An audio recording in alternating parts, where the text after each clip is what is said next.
Okay, so well, thank you very much for everybody who's shown an interest in this. Obviously, I'll just do a little bit of filling until Richard can see the numbers on the call stabilising. Hope you appreciate.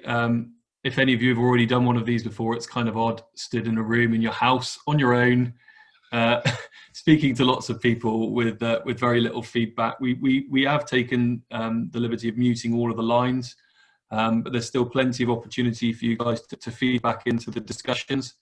The way things are going to run is both myself and Richard, I'm going to provide a bit of an introduction to Sustain and some of the things that we're already doing, how we've engaged you already and what outputs we've had from that process. And then Richard will be giving you some more information about the details of the call, how to apply criteria and the important dates for you guys to know. I think also don't forget that we're going to try and handle questions via Q&A. So there's a Q&A box. I'm sure most people have probably done one of these by now. We've been at this for nearly 2 months. So, but there's a Q&A box there down at the bottom of your screens. You can click that and fire questions in at any time during the presentations, and then they'll be picked up, and we'll try to feed those back in. I think what we're probably going to do is we'll get through the bulk of the presentations first, and then handle the questions at the end. Is that right, Richard? That's correct. Yeah. Okay. So I think aside from that, it's about time, Cam. I think let's start. I think we've got just about everybody here, and we're slightly, we're 4 minutes over the start time. So let's go. Yeah. Yeah. Nobody likes to sit down for too long. I guess if I can recommend anything, stand up, keep moving. Try not to get too rigid. I know I've just spent the whole day on Zoom calls, so I know what it's like. Okay. Thanks very much. So if any of you don't know who I am or haven't met me at any previous Sustain events, I'm Cameron Playdale-Pearce, a professor down in Swansea University and Deputy Director of the Sustain programme.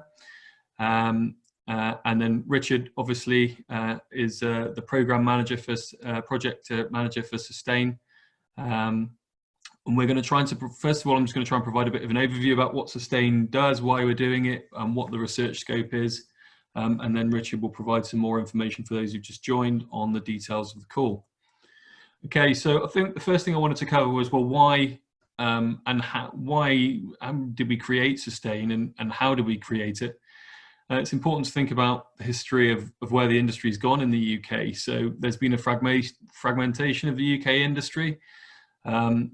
Also, if you look at the businesses that remain, they kind of all look at slightly different product types as well. So it's kind of, it would have been possible for them to start to sink into different silos and start to work more separately. And certainly from the perspective of the research focus, we were starting to see a situation where different groups are doing different things, and it was difficult to get an overall picture of what's going on in the UK. So that was one of the strong drivers, and also crucially, challenging economic, but probably most importantly, environmentally challenging times. Obviously, there's steel production globally is about 10% of carbon dioxide emissions, so significant gains to be made in this area, and basically a requirement for that industry to change. So that resulted in a group of us working with the steel sector to try and form a steel sector deal, and part of that activity was a technical scope where we started to get some idea of what the cross-industry research priorities might be. We then developed that further with a whole series of industry and academic workshops, and then actually that formed the basis of the technical scope of the hub proposal that went in, and we've been running for just over a year now. So that sort of resulted in a vision, which is basically to try and help to pull the community together. So everybody who's interested in working in steel already, perhaps also just as importantly, trying to attract people who haven't worked in steel and try to demonstrate that there are lots of opportunities to have a strong impact in this area, and that it's an exciting and vibrant area to work in with some people who are also outgoing and hopefully easy to work with. There's a bit in there about how we ensure the skills pipeline for the industry as well, so looking at the workforce itself. And then we've got two grand challenges that we're aiming to try and meet, one around carbon neutrality and zero waste for the steelmaking process, and another one about how we change the way that we produce steels so that we've got a better product offering and are able to actually switch between different product forms perhaps more quickly and look at where steel can enter the market in different areas and provide gains both environmentally and economically. This is then drives a series of ambitions. We want to be internationally leading in research in the UK by 2030, and there are some countries we know who are also very well established in these areas. Germany, Japan, South Korea in particular have got very, very strong research bases, as well as the US. So it's about trying to join that club. Increase employment to 35,000, so that's an industrial target. Carbon neutral steelmaking by 2040, and to increase the GVA associated with steelmaking within the UK by 2030. And then there are some core values as well, which are important in terms of people who are interested in joining the network. So we want, the main focus of this is it's a collaboration. I know officially this is an EPSRC funded future manufacturing research hub, but the clue's in the name. It's a network, so it's also about how we engage the wider community and try to help them, and look at open innovation models as well, both from the industry and from the academic perspective. It's got a very strong focus on career development, both academically but also within the industry as well. So looking at how the impacts of some of the research things that some of the research ideas that might come out of this program, what impact that might have on the workforce itself. Making steelmaking fit for a healthy, resilient nation, and improving the customer focus and supply chain integration. That's one of the key points that comes out of this call as well. So there's an initial structure to sustain, which, and I would stress that that's initial. There's a whole series of groups of partners that came together with a hub in Swansea and two spokes, one in Sheffield and Warwick. But the really important part of the process that we're introducing today is that we're looking to expand that. That's not the be all and end all of steel innovation in the UK, even as it stands. We know that, and we to demonstrate that, we've actually ring-fence quite a lot of funding within Sustain, primarily to look at how we get the wider range of academic input into this program and build on the network and really improve that from a perspective of the academic input that we get and the impact that we hope we would eventually generate. The advantage of having this nucleus, though, is that there's a whole series of partners that you can see here on the board that you're able to interact with, both from the perspective of expertise and capability, but also from the perspective of what facilities are there. And when we totted it up during the proposal period, we think there's something like about £100 million worth of consolidated infrastructure, and that's another key point. We want to try and make that available to other people who are interested in joining the network. So this is the network nucleus, and there's a whole wider range of partners then. So there's a research orbit, and this is really what we're looking to try and populate more through the feasibility studies. Swansea there at the centre, the Materials Processing Institute, the Advanced Steel Research Centre in Warwick University, and the Metallurgy and Materials Group in Sheffield. And then there's an engagement orbit, and that is basically a whole series of different trade bodies that we feed into and get some steer from as well. That's particularly useful in terms of how we look to engage in influencing policy, but also future funding decisions at the sort of BAYS type level. And then from the perspective of how we innovate, how are we going to take some of these ideas through and get them into practice? Then there's links into some of the existing catapult networks, as well as some of the other critical mass activities around the area, particularly around the area of materials, looking at some of the IKCs, like the specific IKC in Swansea University, and also the Royce Institute run out of Manchester and Sheffield.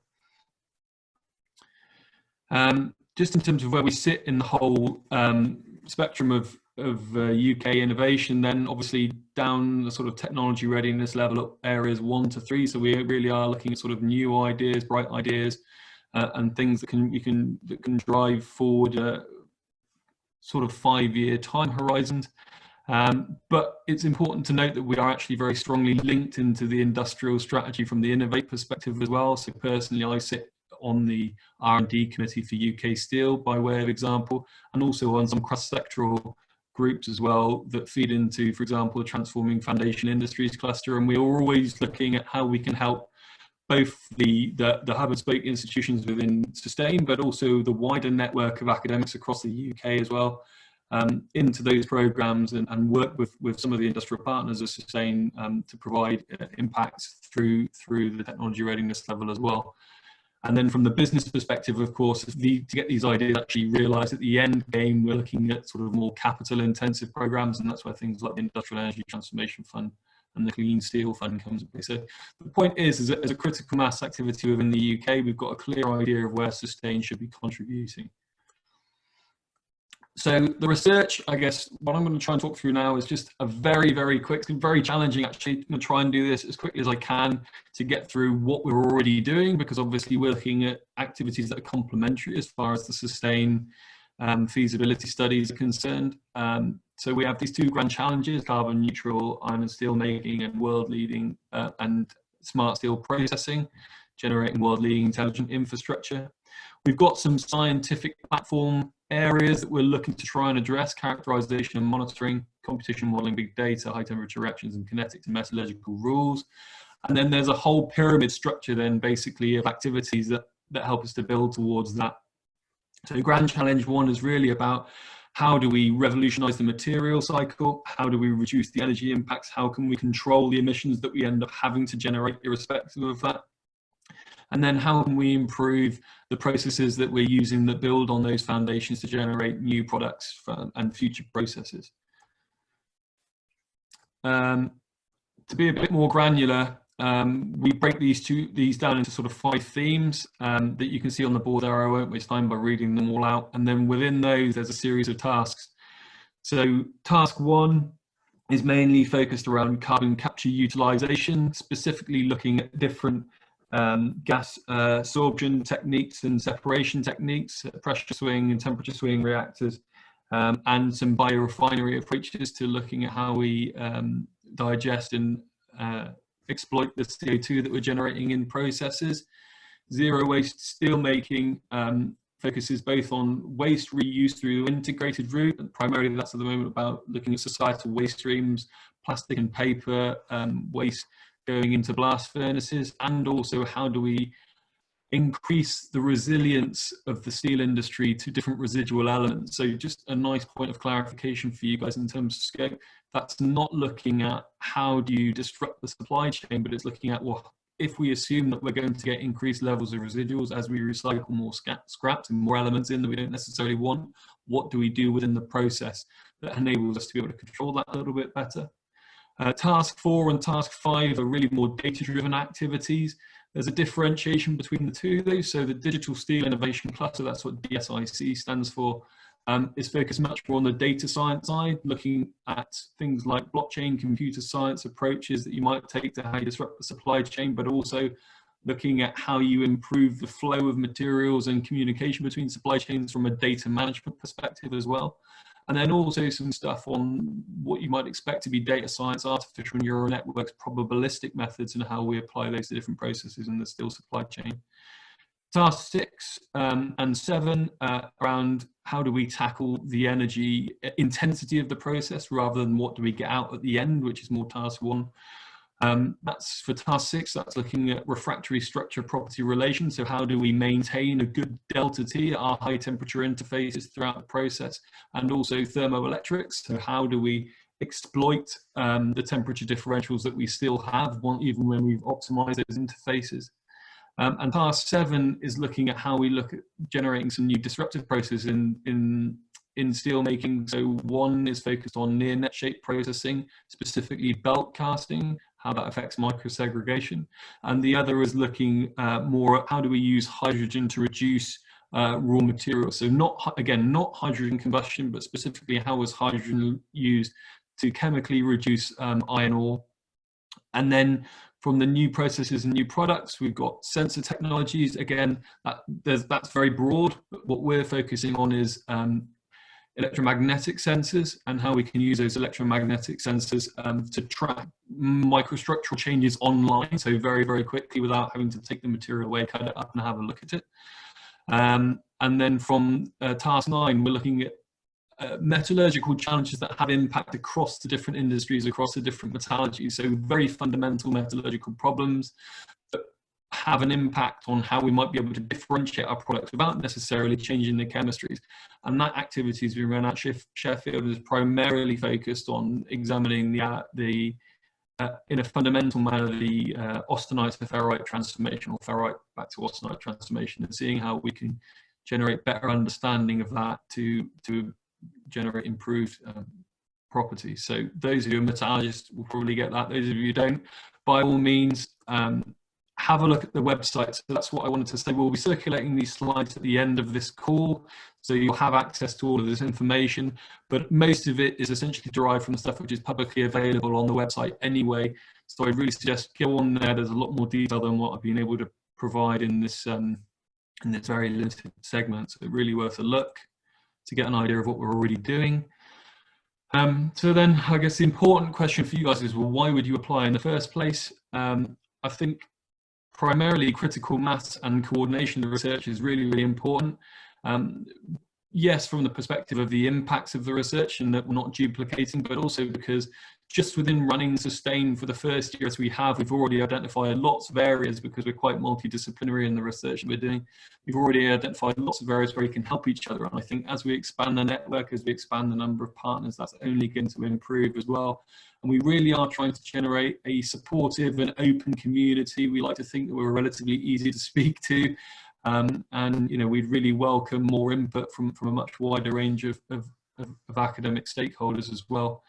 Obviously, interacting with Sustain really simplifies the industrial engagement. We have the technical directors of all of the main businesses in the UK sat on our operational committee, and already have lots of existing links into all of the different people across the different disciplines within the businesses as well, from raw materials to product processing. So we really should have a good idea of who to put you in contact. I think there's a lot of advantages from that perspective.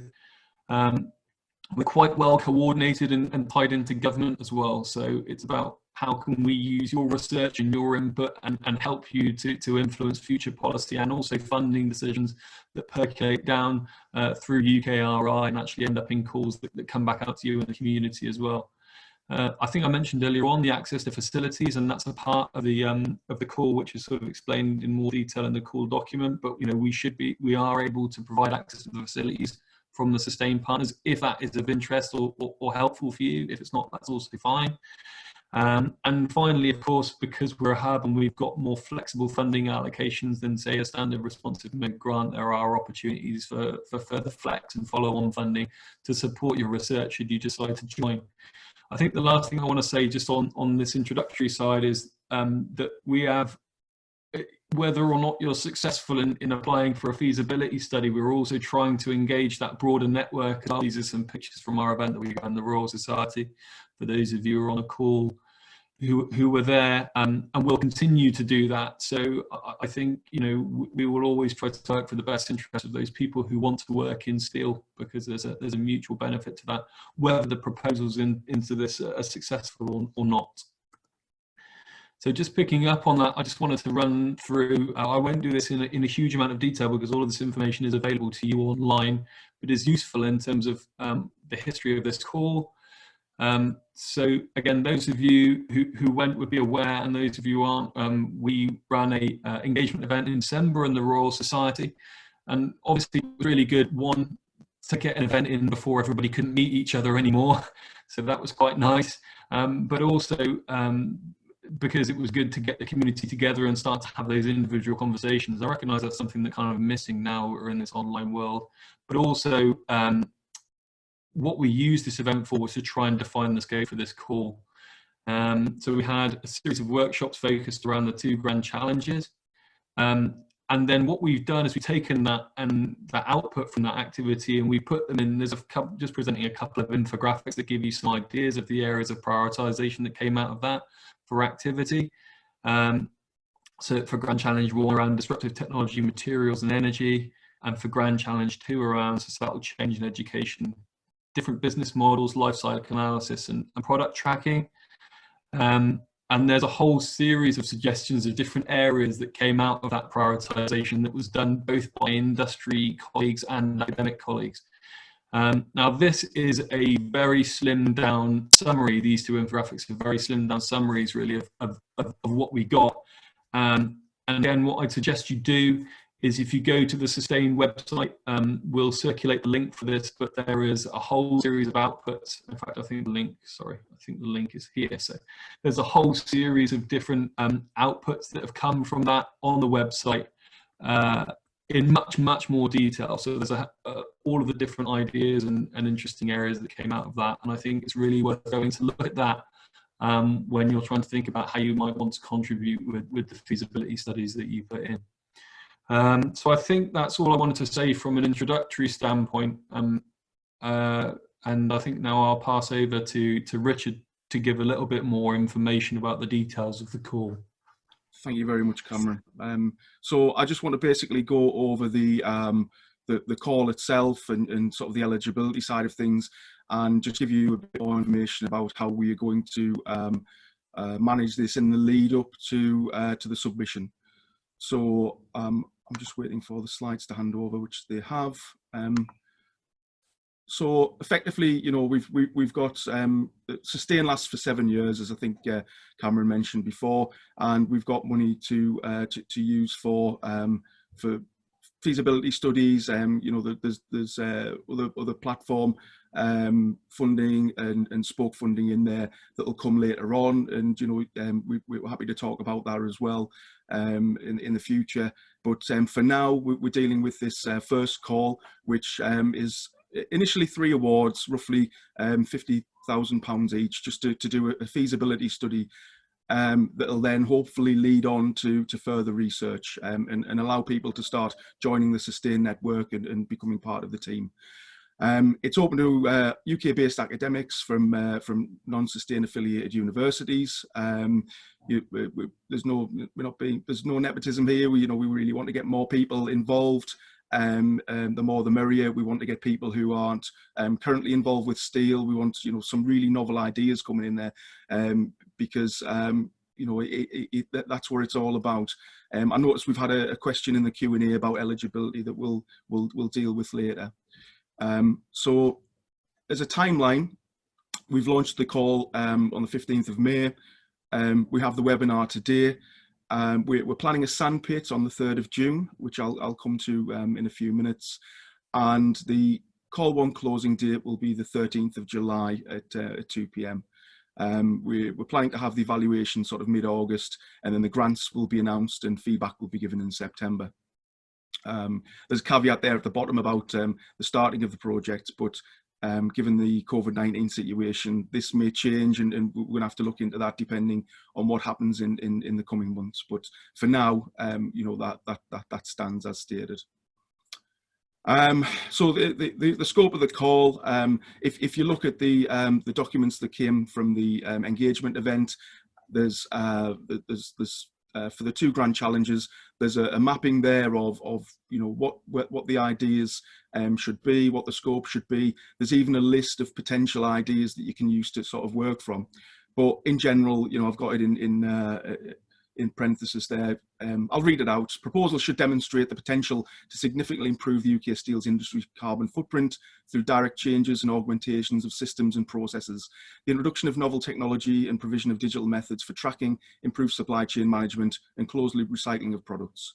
Due to the industrial focus of the project, academics are strongly encouraged to include industrial project partners to facilitate future trials, provide knowledge and experience, and demonstrate a pathway to manufacturing and exploitation. And of course, we will help you with that. And as part of the Sandpit, we hope to link you up with these industrial people and contacts if you don't already have them. And of course, you know, we in terms of supply chain and people involved, you know, with steel, whether it be you know, supply of raw materials or further down the you know, the line in terms of manufacturing, you know, if you guys have contacts there and you can bring those in, people who we aren't currently working with, you know, we're really pleased about that as well. So Cameron put the two slides up separately. I won't go into details, but we split up the 2 grand challenges of the carbon neutral iron and steel making and smart steel processing into these separate areas for challenge 1 was mainly about disruptive technology, energy, and materials. And this came from a really, really good session that we had during the event, where we put it out to people who weren't currently involved in Sustain, with some guidance from the Sustain network, to see, what new ideas we could bring in, what the outside view as well as the internal view was, and to see exactly, where people could see opportunities. And with the second grand challenge, you see there, it's a bit more about the societal change in education and business models, but in life cycle analysis, that sort of thing. But there is a fair bit of other stuff that's a bit more down the physical science sort of approach as well. So the first grand challenge, we're seeking proposals that may include development of novel waste recycling and reuse technologies, heat and energy recovery and reuse, alternative and reduction of iron ore, alternative materials for fuel and product composition, disruptive technology that may radically change the steel manufacturing process. So yet again, we're looking for novel ideas. There's a lot of work that's been done, and we don't want to reinvent the wheel. So we have guidance of people who've been on that journey for the last 20, 30 years, who will be available in the Sandpits and part of the Sustain team already, that'll help to shape some of this. But I'm sure that there's I know there are ideas out there, because I've spoken to some of you about them, that are really novel and could really make a difference. And it's stuff that would only come from somebody or a team who weren't currently or had been for a long period of time involved in steel. It's it's new novel stuff that comes from other disciplines. Similarly, for the second grand challenge, we're looking for proposals to overcome the technical challenges to enabling certain economy loops. There was an excellent seminar and workshop on the day that was run by Owen Bailey and Rhys Charles, that was really having a look at this from the outside, and really seeing what really is how do we really make a real circular economy loop work? How do we what do we need? What the challenges are? What the obstacles are, and how do we overcome them? And they covered all sorts of things in terms of product tracking, identification of waste, the management, reuse, steel property control, even asking questions of, do we really need to have this amount of different alloying elements and these different products? Can we do with less? What is the ultimate life cycle analysis? That sort of thing.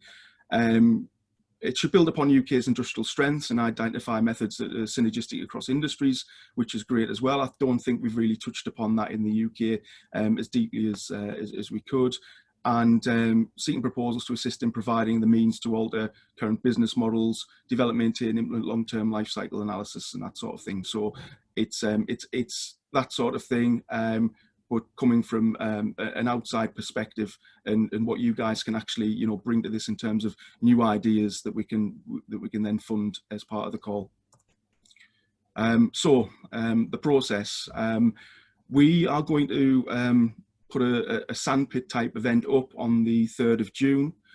And this doesn't stop people from applying directly. So it's fine to apply directly. But I think that, if you do want to put a proposal in, it's probably best to actually to attend the Sandpit, to get the benefit of the industrialists and academics who were there, and also to build relationships up with the industrialists, because ultimately, it's their backing will obviously influence the call and the strength of the proposal that comes in. So that's part of the event. And then following the event, we're hoping that the relationships that have been started in there, and it may be relationships and networks that are formed between the delegates there as well, that then go on to do other things within Sustain. But we're hoping that after the event, and we totally encourage this, that after the event people are in contact with the industrialists, with the academics, with the facilities representatives, to make sure that everybody's aware of what's available, who these people are, what the offer is, and so you can grow your own ideas around that as well. On the Sandpit, We are very grateful for the assistance of Robert Quashie and the Knowledge Transfer Network, who are going to co-host this with us. We're running it through Zoom, as you know we have to these days, and we are going to use something called Meeting Mojo that will be embedded into Zoom. This isn't something that I'd used until now, but it's a really good tool. I'm sure some of the guys out there and girls who've used this. And I think that it will enable us to have those one-to-one meetings that will give the confidence, I guess, to people with ideas who want to get them across that maybe don't want to speak about them yet across a public forum, to discuss them with the relevant academic or industrial or facility representative, and get a feel for whether or not either it's useful or to actually iterate on the idea and sort of build it maybe into something bigger.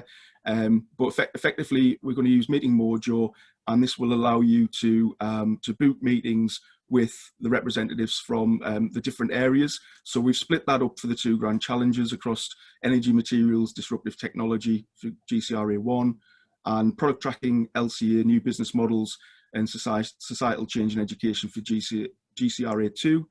And we have the separate facilities and equipment representatives there from Swansea, Sheffield, and the Royce Centre, the Warwick Manufacturing Group, and MPI. So the way this will be set up is you will be able to either book on the day or book prior to the Sandpit meetings with whoever you want. And there'll be a link within the Zoom registry and link to allow you to go to the Meeting Mojo page. And this will be done by effectively putting who you are and putting a small pitch in to the representatives. The representatives will have a profile on there, so you can look up to make sure you're talking to the right person, that the exact person you want to talk to, and you will effectively be able to book a 10-minute diary slot. So following this, it may be that the industrialist or the representative from the area doesn't think it's it's the right sort of idea. They could either accept or reject the meeting. If they reject the meeting, they'll need to give you some feedback on why that is, so you can either reiterate or or at least you come out with something from that. At the same time, obviously, people are going to be going to these different meeting rooms and discussing their ideas. We're going to also have an open discussion meeting rooms. So we've got 2 GCRA rooms for the 2 grand challenges where people can move in and out of. We'll have a whiteboard there. We're thinking about doing some surveys and things to sort of to liven it up a bit. But it'd be an opportunity to discuss either as a group, or you could request from the administration whether or not you wanted to have a private room, so people within the meeting can actually get together, 1, 2, 3, 4, wherever you want to do to either discuss amongst yourselves, or invite some of the other representatives who aren't involved in the meetings to these separate meetings as well. So whether or not you've got your meetings booked or not, there'll still be something to do and something something you're going to get out of this as well.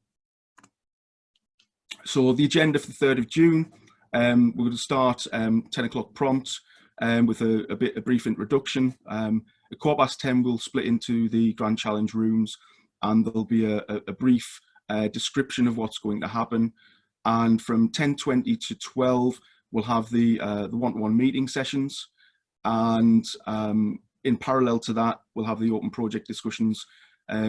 Once we get to midday, we'll end the sessions and return to the launch room for wrap up, and closing the meeting at 12:15. We're trying to make this as interactive as we possibly can, because as Cam mentioned at the very start of this webinar, you can very easily get Zoom burn, and it's quite difficult to just be sat there in front of a monitor in meetings all day. So we're hoping to get a few things going to keep you going and to give you the maximum amount of information and take away from the Sandpit itself.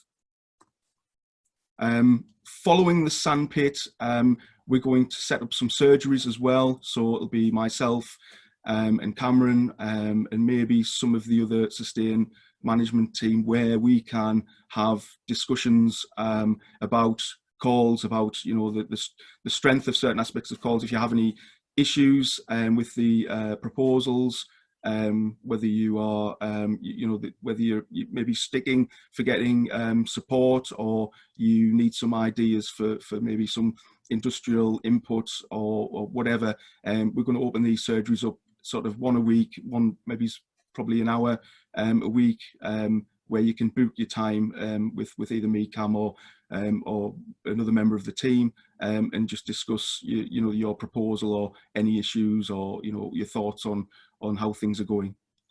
So that'll be more detail about that will be given around about the time of the Sandpit. The proposal itself will be assessed by a panel of 6 UK academics who are not currently affiliated with Sustain, and we're trying to make sure that 2 of the academics come from totally different areas, so they've got a totally different view. So these guys won't be metallurgists and process chemists, that sort of thing. They'll have a totally different view on the subject. Right, that's it for me. So what we'll do now is we'll move over to a brief Q&A session, and I can see that we've got some questions already popping up in the Q&A. So what I'd like to do is basically just pass over to people who have a question, and I will ask Becky, who's handling the admin for us, to possibly unmute the microphone of the person with the question to do this. So the first one is from I think it's Dr. or Professor Wang. So I don't know if you could open up the microphone, please, Becky. Hello, can you hear me? Yep. Yeah, I'm a senior materials engineer from Kallang Center for Fusion Energy. So I think I've done a crit during my PhD, and then worked on high strength, low alloy steels for automotive industries during my postdoc. So I'm still carrying on some research in steels field area. So I would like to know, so UKAEA is eligible to receive EPRC funding. So I wonder, is UKAEA eligible to apply this call? My response to that would be we're not discriminating. So the eligibility criteria is you have to be eligible to receive EPSRC funding.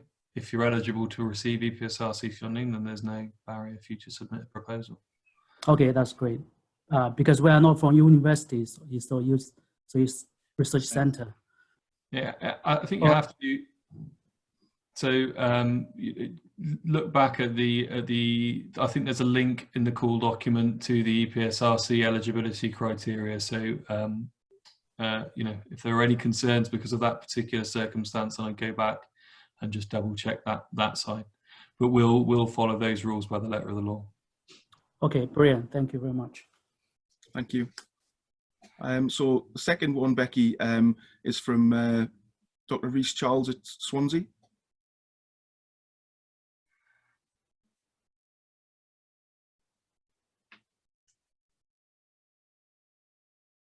Hi, Rhys.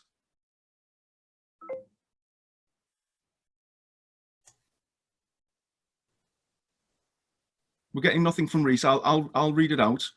It says CCS technology is obviously very important for reducing emissions from steel production, but is there any work going on to look at decarbonisation of electricity energy consumed by steel plants?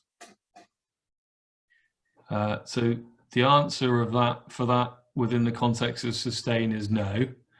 Obviously, there's a large number of other sort of decarbonisation type projects that are going on elsewhere across the UK. But the fact that we're not doing it as part of the core program obviously makes it complementary to what we're doing. I think you just have to be mindful for this particular call of what the realistic scope of the research is going to be for a feasibility study. So the decarbonisation of the UK Energy production is a ginormous challenge. So I think my advice would be, in whatever proposal anyone would be interested in submitting in this area, it would have to be in an area that is quite well condensed and quite well focused. I suppose one thing that I would point to, just from my background in steel, is that, to expand on that slightly, is just that steel companies already recycle their waste process gases, and then use those to fire power plants, which they use for their own electricity generation. There's all sorts of scientific challenges with doing that, not least the fact that those sources are variable, generally contaminated with things that you wouldn't put in, say, for example, an NG supply into a sort of combined cycle natural gas-fired power plant. So there are potential research challenges that could be relatively well condensed that would fit that, for example. But then there may also be short feasibility studies that could be done that look at the effect of transitioning to different things and what the capacity might be in the future, and then what energy generation is available. But I think as you start to move on to those things in the context of feasibility studies to generate realistic outputs within the time frame with the resources available, the larger the scope, the larger the ambition, the more challenging that might be. The other point on Reese's question, I'd say, is that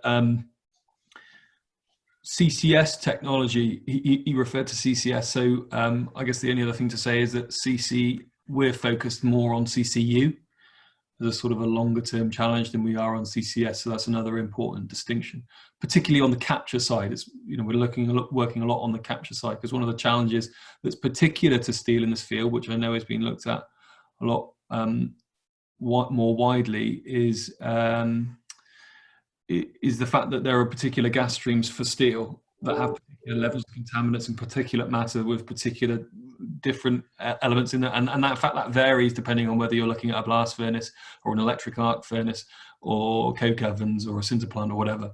So there's lots of particular challenges around there, and again there are some I think some of the researchers from Task One on the call, and I don't know if they wanted to comment on that at all or not, but any more than that. But perhaps they can come back in later on if you send something into the chat, if there's anything else you want to add to that, or I've said something completely wrong as well, potentially. Okay, brilliant. Thank you. So next question is from Julian Steer. Hi, Julian. Hi, Richard. Can you hear me? Yes, I can. Yes. Hi, Richard. Hi, Cameron. Just a straightforward question, really. Can we submit multiple project proposals? Can you submit more than one? One, yeah. So there's nothing stopping you from submitting more than one. Be mindful of the fact that we're, as far as I know, unless I've got that wrong, I mean, perhaps I'll have to absolutely double check that. But I mean, just be mindful of the fact that we're looking at this stage, and we will fund more later. But at this stage, we're looking to fund maybe 3. So we expect this from sort of the feedback that we've had already. We expect to have a reasonable number of different proposals from different areas. So I guess it's just a question of effort versus reward. I'll get you an absolute answer to that one, Julie, just in case I've got that wrong. But I don't think there's anything stopping you from doing that. But then just sort of, I guess it just depends. You have to feed both of those into a competitive process. Okay, yeah. What about the second call? When do we plan to? We don't have a firm date for that yet, Julian, but Richard, I don't know if you want to come back in on that one.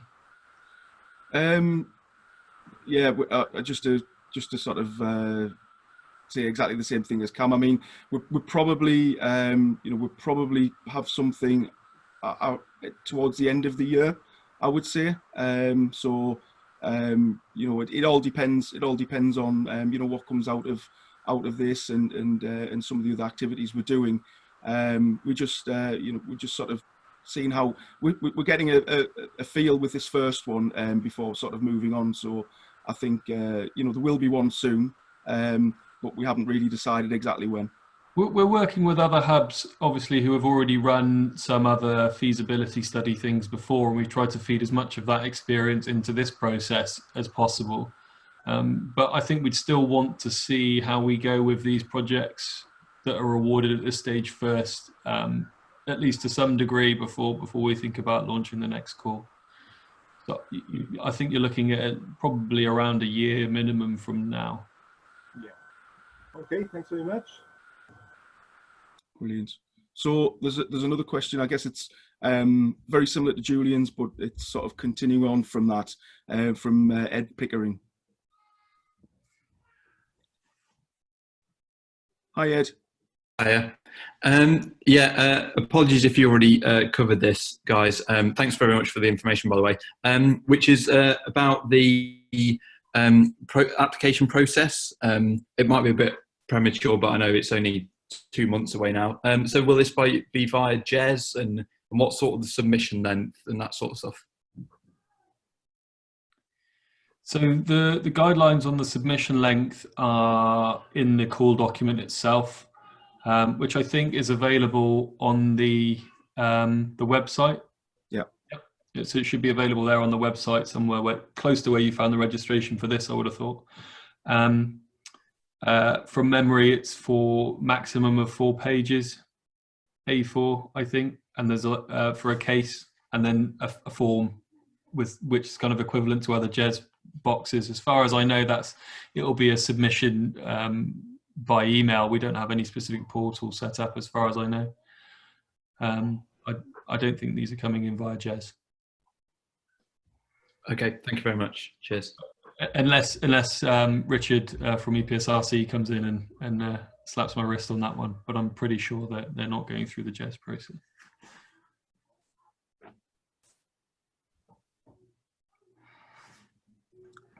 Should we give Richard a chance to maybe comment on that if he's okay with that? Just to clarify. I can't see him in the attendees, Richard. Okay, thank you. Thanks, Becky. There was no plan to submit them via JES. We might just have to check with EPSRC that they're happy with that, but we haven't had any. That's the process that we presented to them, and we haven't had any feedback that there'll be anything different. So. Yes, as far as I'm aware, we're not using JES at all. No. So. Thanks, Sarah. Right. So, I mean, there was another question. It's been, I guess, everyone's probably picked it up from Professor Dong about registration for the Sandpit. Sarah's responded to that, but if nobody's picked that up in the chat, basically, yes, you do have to register for the Sandpit. The details are being finalised, and there'll be a link on the website very soon. Andrew Gallant's put his hand up there. We'll switch over to Andrew. Did you put your hand up, Andrew? I did, Richard, but sorry, I just clicked on the wrong button, so okay. no, everything's fine. Okay, thank you. Thanks, Andrew. Thanks. All right. Okay. I think we must have been very clear and answered everything very well in the presentations then, Cameron. So if we'll just give everyone I mean, if anybody's got any parting questions or thoughts or anything, if you could put your hand up on the system, and we can do that. If not, or otherwise stand up from your desk, get mobile. Yeah. And enjoy the rest of your day. I'd just like to say thank you very much for the interest. It's great to see the interest that we've had in the call so far. We'd like to try and provide as much support to you guys in the future as well as possible, as Rich has outlined. So we look forward to future discussions with you, and quite excited, to be honest, about new additions to the hub. Really looking forward to it. Yeah. Okay. Thank you very much, everybody. Great. Hopefully see you soon. Online.